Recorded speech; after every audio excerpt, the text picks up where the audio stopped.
So please welcome Kathy Reeves. Sorry, I was just say your name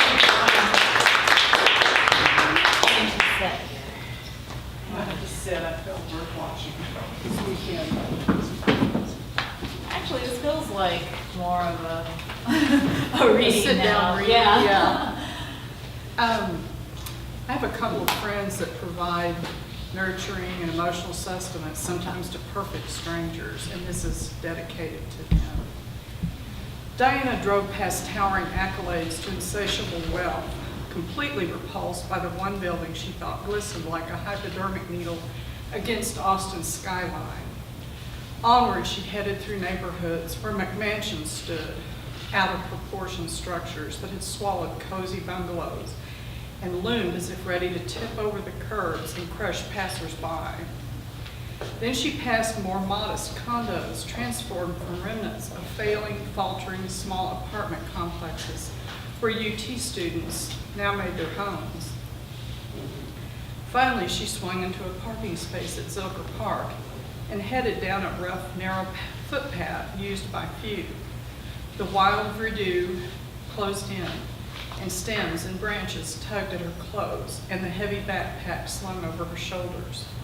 Her determined gait led her farther into the dense foliage until light broke through a circular opening in a cathedral of huge trees. Tucked back near the edges of this clearing, some of Austin's invisible souls had created small personal spaces. Familiar faces glanced up. Some smiled, some twitched nervously, and some seemed completely oblivious to her, all familiar reactions. She sat among them, taking in their humanity, their potential, all obvious to her. In one direction, she spotted Josie, who was busy creating small papier-mâché figurines made from trash and rainwater she'd stored in a plastic container. For all the world, Josie's place resembled an art gallery, with her resplendent statuette sitting upon shards of limestone she had carefully selected. In another spot, Dwayne paced, waving extended arms, clutching a tattered copy of Nathaniel Hawthorne's The Scarlet Letter, and presenting the most lucid scholarly lecture to an imaginary class of UT students. He had been a brilliant UT professor when a head injury resulting from a car accident had cut his career short. Another gentleman, Turner, strummed a cardboard likeness of a guitar. His smooth, clear, powerful voice rolled through the woods in sorrowful, haunting waves. Next to him stood Susan, who in whispered tones recited her beautiful, fractured poetry, its meaning clear only to her. All wonderfully talented souls, choked out of mainstream existence by problems most others couldn't or didn't want to acknowledge, much less provide some kind of help for. Since graduating from UT School of Social Work, Diana had honed her already unusually keen intuition and analytical prowess until she could almost sense the challenges that deprived each of these people in this woodland clearing of the prospects of a secure, healthy life they so deserved. She opened her backpack, retrieved a vinyl tablecloth, and fanned it through the air, an unspoken signal for everyone to gather. After smoothing it on the ground, she emptied her backpack. Out fell packages of cleansing towels, toothbrushes and toothpaste, bottles of water, sunscreen lotion, hairbrushes, high protein fruit and granola bars, and other less necessary treats like Dr. Pepper flavored lip gloss, tiny mirrors, and tubes of ponytail holders and colorful barrettes. As everyone gathered to sift through the goodies, Diana asked each about their health and what had happened over the last week. She had noticed a conspicuous absence of one of the regulars of this group, so she asked about Reggie.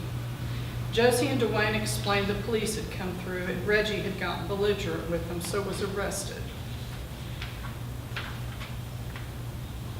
Diana jotted notes about this incident in her journal, as well as other observations. A large oozing lesion on Turner's foot needed medical attention. Susan's glasses were missing the left lens, and during Dwayne's lecture, she noticed him coughing violently. She then approached Josie and found that she was ready to find a job and some housing. Diana was delighted. and had figured Josie's art could be the hook to a better life. She opened her jacket, pulled out a bottle of Elmer's glue, and explained how it would add permanence to Joey's papier-mâché figurines. She beamed when Diana asked her to enter her figurines in the upcoming annual Art from the Streets Homeless Art and Show and Sale.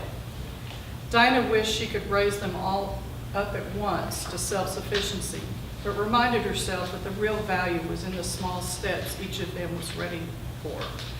She gathered her tablecloth and backpack and headed back to her car. She returned to her office to make calls to find Reggie and get him some free legal aid, then to search for shelter for Josie, set up an eye appointment for Susan, and find medical care for Turner and Dwayne.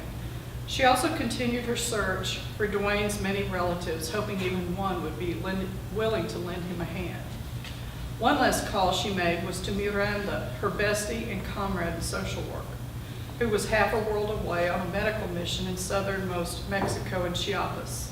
Miranda always had interesting stories to tell, and Diana needed the diversion. Miranda chatted happily about how she had trained young women to use the menstrual cycle bracelets she had made so they would be able to track their fertile days to prevent pregnancy. Then she fell silent for a moment before relating the most heart-wrenching situation. She told Diana how women walked for miles to their makeshift OB/GYN clinic, then stood in long lines waiting for a pelvic or prenatal checkup. Miranda said she stood in a small, single-room, corrugated metal building that felt like an oven. Clouds of dust blew up from the dirt floors each time she moved. She explained that it was her job to translate between the English-speaking doctors and the Spanish-speaking patients. Not a big deal, but what was a big deal were the very young, very pregnant women arriving with baby food jars lodged between their breasts. These jars were filled with an inch or two of clear viscous liquid, and every few minutes they would reach down and take a whiff. Miranda told Diana that she couldn't believe these pregnant women were sniffing glue, and began to cry when she said their unborn children didn't have a chance of being normal. In the tight, cramped, hot quarters of the exam room, after breathing the glue for hours, Miranda was embarrassed to admit she had passed out. When she came to, she said one of the doctors insisted on walking her back to their accommodations where he advised her to rest and drink plenty of fluids. She looked up at the doctor, still a little dazed by the glue, and asked him how those women could be sniffing glue while pregnant. He matter-of-factly explained that glue helped to numb their extreme hunger.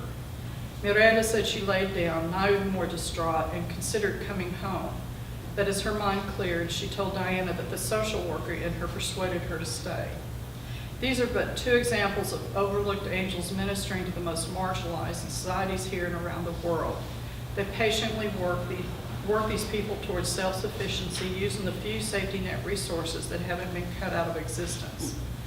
Just like Professor Dwayne, we are all only one head bump or serious illness away from needing the safety net resources and the care social workers are so adept at providing.